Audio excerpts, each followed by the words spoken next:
morning. How are you? Hi, I'm Judy Hawkins, and I'm here with Reverend Motley, who will be running as an independent council member this year.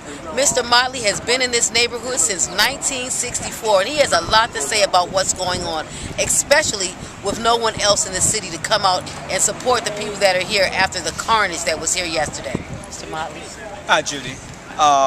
Glad you all are here. You know, I'm glad to be a part of It Is What It Is. I think it's very important that we get the message out. Yes. That we're tired of our leadership not Yes. being responsible and not stepping up, Yes. especially in times of need. Yes. You know, last night we had a very tragic situation that happened on our streets last night. Yes, we did. When I got here last night, people were crying, people were all over the place.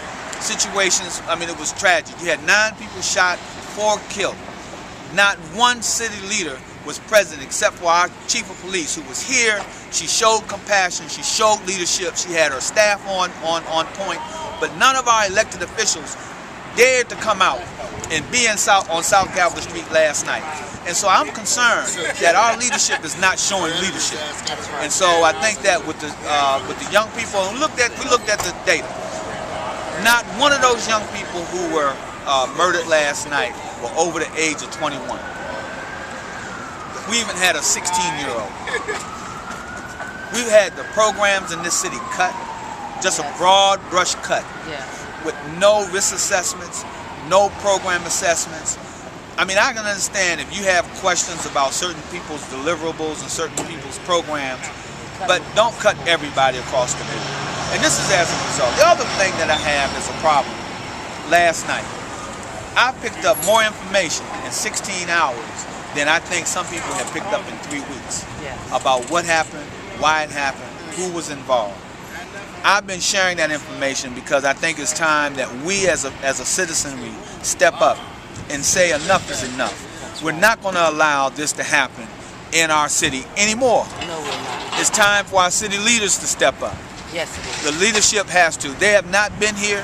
This happened around 7 o'clock, 6:30, 7 o'clock last night. No one has been here from the mayor's office, from the city council, candidates who have announced to be, running for mayor, running for city council. None of them were here last night. This is the worst shooting in over 15 years in our city, and might be even ever. And no one showed up. So that tells me that as time goes on, we will still have leadership missing in action. They're MIA. And now is not the time to have MIA leadership in the District of Columbia. We've got to have people. This is more than about building a building. This is more than about even reforming a school system. That's right. This is more than about petty politics in the city council with the mayor and the chairman and all the rest of them. This is about the life and death struggle of our people. Yes, it is. And it's time that we as a people stand up and say enough is enough. That's right. Thank you so much, Reverend Motley. Can I get you to say it is what it is? It is what it is, Yes, Sister it Judy. is. It is what it is. Yes.